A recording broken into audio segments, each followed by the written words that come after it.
આમોદ તાલુકામાં પાવરગ્રીડ કંપનીના પ્રોજેક્ટથી અસરગ્રસ્ત ખેડૂતોએ વળતર મુદ્દે વિરોધ કરી જ્યાં ફરી એકવાર પોતાનો રોષ ઠાલવ્યો છે। ખેડૂતોએ આમોદ મામલતદાર ડોક્ટર મયુર વરિયાને આવેદનપત્ર આપીને માર્કેટ રેટ કમિટી એટલે કે MRC બનાવવા માટેનો સ્પષ્ટ ઇનકાર કર્યો છે। ખેડૂતોએ સરકારના 4 જુલાઈ 2026ના વળતર અંગેના પરિપત્રનો વિરોધ કરી 765 kVની વીજ લાઇનના જોખમ સામે યોગ્ય વળતર અને વીમા કવચ માટેની માંગ કરી છે। અસરગ્રસ્ત ખેડૂતોના પ્રશ્નોનું સંતોષકારક નિરાકરણ લાવવા તેમના હિતમાં યોગ્ય નિર્ણય કરવા માટેની માંગ સાથે ખેડૂતોએ રજૂઆત કરી છે।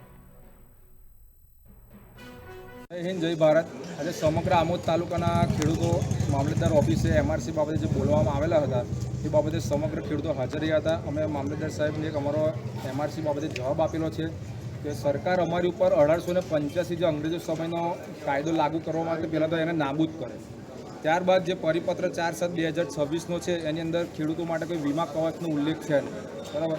અને અમારું જે વળતરની માંગ છે કે વાણિજ્યના 4 ગણા, ભલે MRC બનાવે એની અંદર વાણિજ્ય હેતુનો ઉપયોગ કરવો પડે તો જ ખેડૂતો આ વાતને માન્ય રાખશે। એટલે અત્યારે સમગ્ર ખેડૂતોએ કોઈ સહી કશું કરવાનું નહીં। અમારે સમગ્ર તાલુકો MRC કમિટીમાં બેસવા માટે